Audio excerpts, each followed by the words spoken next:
Dangerous illegals are invading U.S. cities. They're the masked vigilantes that are disappearing people off the street. They're the fascists occupying the White House and the Congress, and that includes the 75 Democrats who expanded ICE budgets by 30% under Biden and just now praised those stormtroopers kidnapping kids, cancer patients, moms and dads, some of them detaining senators for their PR spokeswoman, who I really want to call Barbie Aryan. But it's too petty. Anyway, she's the Secretary of Homeland Security, and she's calling for the liberation of the biggest state in the Union from socialists, which is their Leave It to Beaver word for society.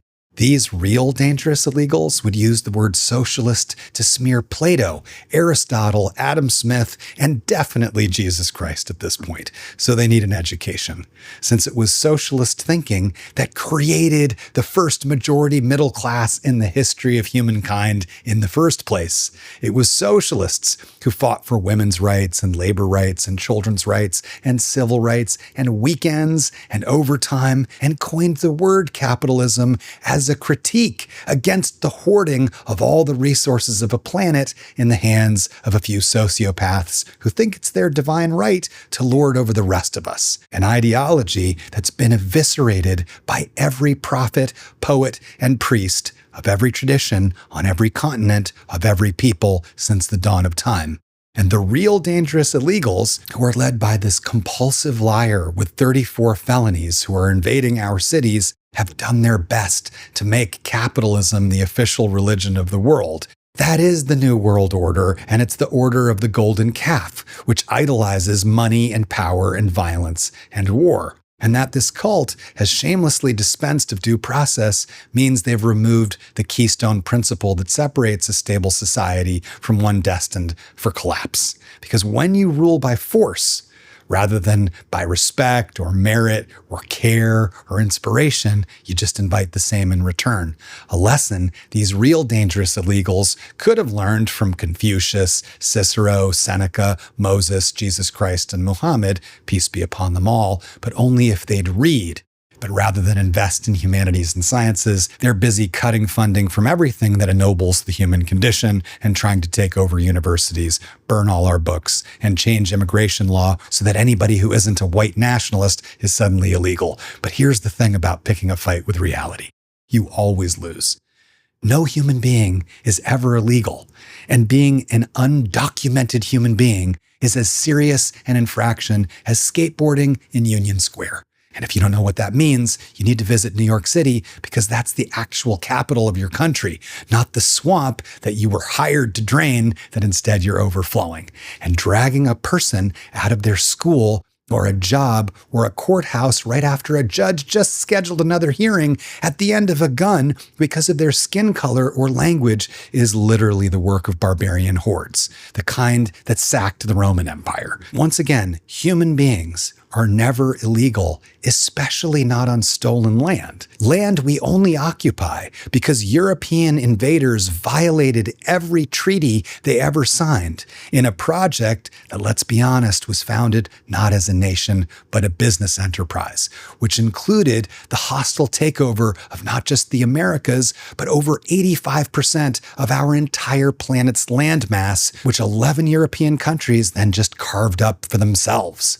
That story, our real history, is why 33 of 50 not very united states have Spanish and native names, except for California, which is Spanish and Arabic. One of many examples of how multiculturalism is inextricably intertwined with the Americas, a word which is not English.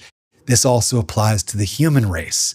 Our cities were invented in Persia, which is Iran, and our planet's most famous leaders, who all come from one family in the Middle East. We are a species whose coffee was invented in Yemen in the port of Mocha, and whose paper was made in China, upon which the works of poetry and philosophy and medicine and plumbing and math all developed from us sharing information with each other and having all kinds of interactions all across this round earth. And here's another thing about this place.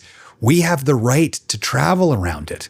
We're going to interact and work and live and raise families and be neighbors with whoever we want on all the land, because all the land is holy and all human beings are indigenous to this planet.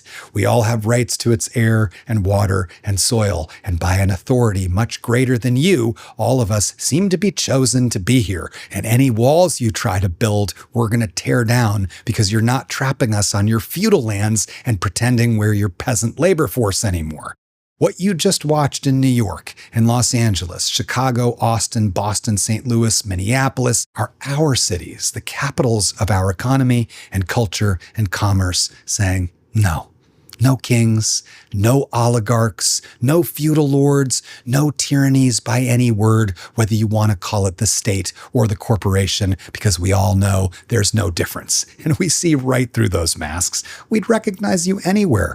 Stop calling yourselves Republicans when your entire movement is hell-bent on tearing down the whole concept of a republic. You're Confederates, supremacists, an ideology that only leads to self-destruction. And we want to see humanity come together and thrive, so we're not giving you another inch. And just in case you forgot, we beat you in the Civil War. We beat you on the beaches of Normandy. We beat you in Birmingham, Stonewall, and on O'Connell Street, and we're going to beat you again. And that does not mean falling in line behind so-called democratic leaders who believe democracy means every dollar gets a vote.